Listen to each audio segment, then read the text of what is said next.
and you know people support you doing them, but support and endorse are two different things. They're like, okay, we need to support you, but do we endorse it? No, because none of them ever came to Uganda. Not even once.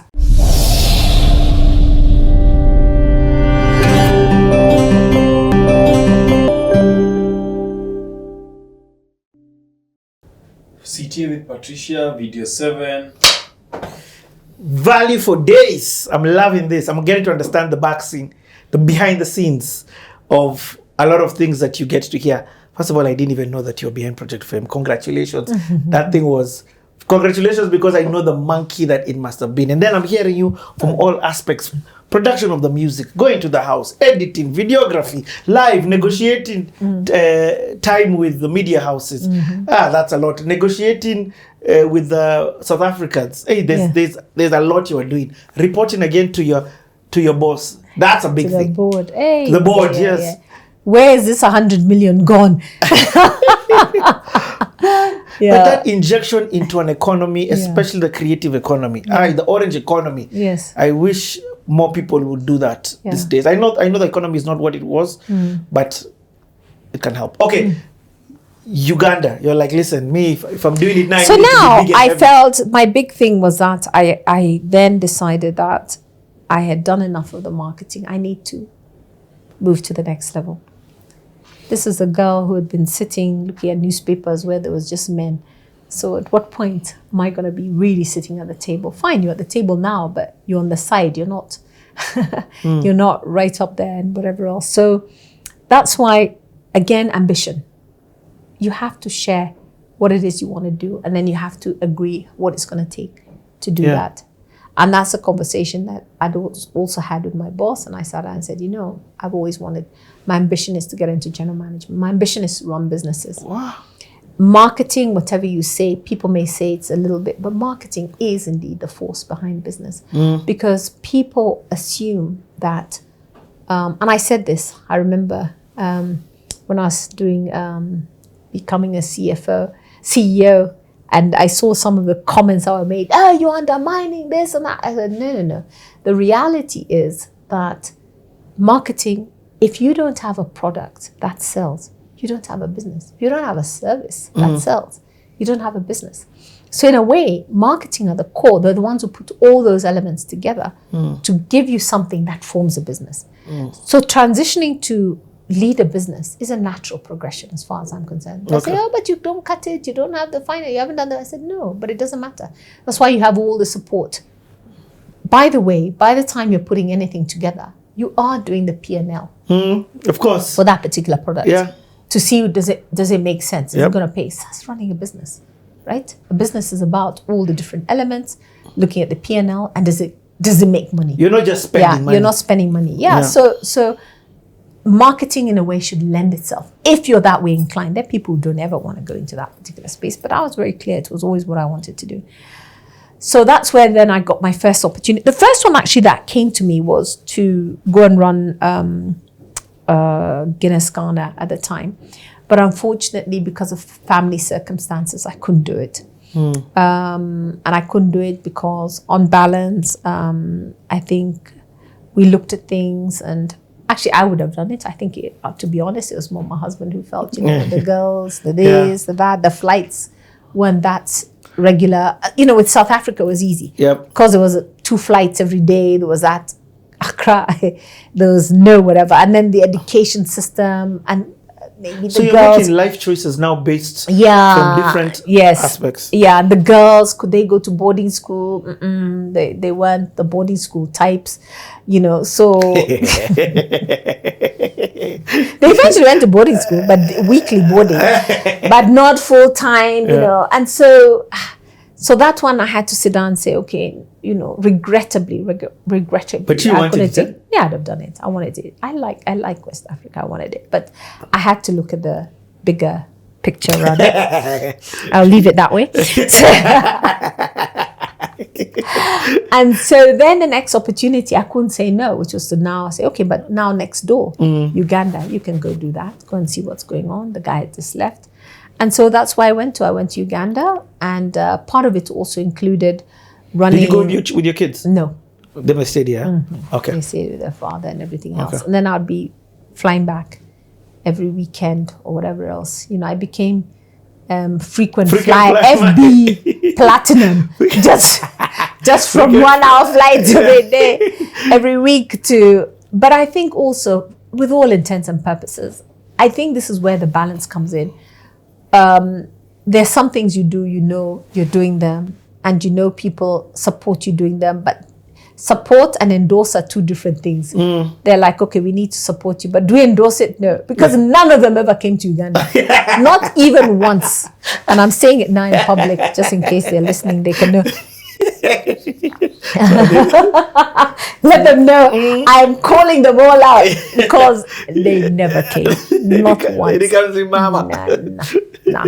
Not my husband, not my children, not one. I kept saying, you're gonna, no. The girls always have more there, no.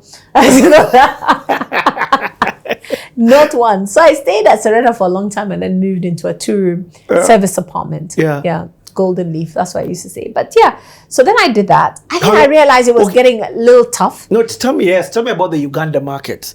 You know, that's a country next tough. to us. Remember, that's where we were fighting now 50-50. And because I'd held on to the management. Initially, they told me, hold on, continue to manage the South African breweries portfolio because you know them well now. You understand them and everything else. So continue to manage that portfolio. In Kenya? Oh, and in Tanzania, in particular in Tanzania. Wow. So now that created a problem because in Uganda, they said, sorry, you can't do that. They started calling out and saying, you know, how do you do that? Because now here you're competing. But if you're managing it, you're going to sit in our meetings, you're listening to our strategy, and then you're coming here to help fighters. Different markets. Ish. I see where they're coming from. So I had to leave that one, gladly so. So now you went. Yeah. So now it was head to head, and it was tough because the market we'd lost a lot of market share. They were winning there. We had not invested in that market in a long, long time. So even our production capacity was a problem. We could not produce enough to meet the demand. For real? Oh yeah. But that's a good problem. It was a good problem, but it's worse because then you also have Bell being in huge demand in Sudan, Southern Sudan. So I'd have to be fighting all these Sudanese who are coming to collect export. But they can't get it because we don't even have enough for the... Bell was a product of... Uganda Breweries. It's the biggest. It was the biggest brand at the time. So but that one was, a lot of it was being exported to. No, it was supposed to be for local, but the South Sudanese loved it, so they wanted it. So it was an allocation situation, and they wanted more and more of it, and it was always a tough sell, the allocation, because it just had a capping of who was capping it? Because of the investment. There's something in production called a mash filter. And that thing costs a lot of money and plus bottles. And I think the business at that time... Lady, you know about the foods. We're talking about endemol and marketing. Now we're here in production. Yeah. So there's mash filter and bottles. Big investments required. And the business kept holding back and saying, we're not prepared. We can't invest in that. In fact, if there's somebody I absolutely admire, and I've even told her to her face, even in when they did the 100-year celebration, I said that Jane Karuku has done an incredible job as a group CEO for that business. Part of the growth that has happened in that business because of the boldness that she had to invest. Because when you invest, you realize you're going to lose your profitability because you're taking out a lot of capex and whatever those investments eat. But when it starts kicking in, it kicks in. In my time, there was a sense, oh my gosh, no, let's not do it. We can't afford to. And you suffer in the long term. Because now people look for alternatives. Yes, look for alternatives. In Uganda, part of why we suffered is you've got South African breweries investing. Nile was invested. They put a nice slim bottle. They started doing, all the things that everybody wanted. Slim bottles, they started doing returnables. They started, one-way bottles. They started doing, you are still doing the same thing and you can't even produce enough. Yeah. Okay, so what do you do in a situation like that? You fight and you do what you can. But I will say that it's like it's like going to war with one hand tied behind your back. Yeah. Yeah. So you can fight as much and you praise yourself when you get a punch in, because you say, imagine I did that and I only had one hand. Imagine I was able to get that punch in with only one hand. But it doesn't whatever. But I think for me, the tougher thing about Uganda was more the personal. It was close. I was coming in.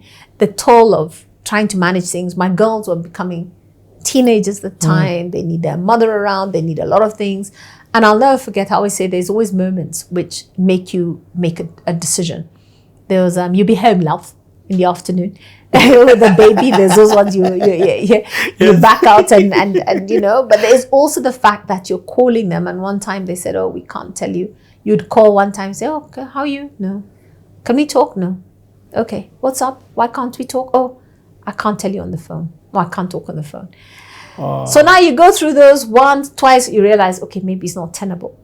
You may have an ambition, but also you have to figure out what is more important to you, you know. And that is when now I started asking, you know what, this is great, it is good, I want to achieve something, but can I do the same thing but based at home? Because given the stage where I'm at, of course you can't run a business when you're out of the country. So that's when now they said, because I was also managing the time, what they call the international business, which is all the new markets, all the venture, the export, growing Sudan, because I'm the one who set up the depot and whatever in Sudan, the Rwanda, the Tanzania, trying to find a proper business, because now we're separated with SAB. By the time I was leaving there, we're getting to a point where the relationship was at divorce. Yani divorce papers had been put in. Now, once you put divorce papers, you have to put planning in place. Yes. What are you going to get? What are you going to do? Where are you going to live? Because the house doesn't, whatever. Yeah. Since I was doing that, those are part of the things I said, can I just continue to just do that? Because, but if that's relief. When she talks about divorce, because I know some people may it's between SAB is with SAB and the EABL. Yeah. The ending of that. The ending of that partnership. Yes. It wasn't that amicable, that gentleman agreement. Yes. Even that was not working. Yeah. So they said, you know what? We've been having a managed separation for a while, but now we need to just have a divorce. And it was very acrimonious, actually. It was going to be rather acrimonious in the end. So that's when I said, you go to... So I said, I'll come. I need to be based at home. I don't care where I travel and how much I travel, but I need to be based at home because of the family circumstances. I just need to be there. You know, these children at the stage they're at, I just need to be around, right? So that's when then I came back and I was managing what they call EABL Venture, EABL International, which was all the different businesses, including that merger, trying to get the Serengeti acquisition in Tanzania. And then that separation. In fact, the last thing I did, because now by that time I was like, okay, now maybe you're in year 7, 8, maybe it's time to start thinking of something else, but I didn't know what. But I was like, okay, been there, done that. You know, maybe it's the time. And I think the last thing I did is now in the separation, with all those lawyers from London and whatever else, starting to prepare you for the legal case. Because, you know, it was going to go to court. And since I was key, I'd managed those businesses for a long time. I'm being prepped with statements, with state councils. I'm like, oh my goodness, will I remember all this? Because now I was going to have to be the person if they go to court, it's you who gives the evidence in terms of how this relationship went. So then a headhunter calls from South Africa and talks to me about this opportunity. And I'm like, what opportunity? We want to set up, there's this business called L'Oreal. They want to set up in East Africa. I'm like, what is L'Oreal? You know, I'm like, okay, yeah, but we can talk. Because me, I never tell anybody no. Even if you call me in the blue and tell me, oh, there's a business called Monkey and we want to, I'll tell you, tell me more about it. Because I always tell people, never say no to an opportunity. Hear what it is, what is going on. So I Google, I'm like, oh my goodness. They do all these things, all these products. Oh my goodness. I use most of the products in this whatever. And that's how then I eventually then negotiated, went for the interview, was offered the job to set up the L'Oreal business. And what year is this? This is 2011. Wow. 2010, end of 2010. Yeah.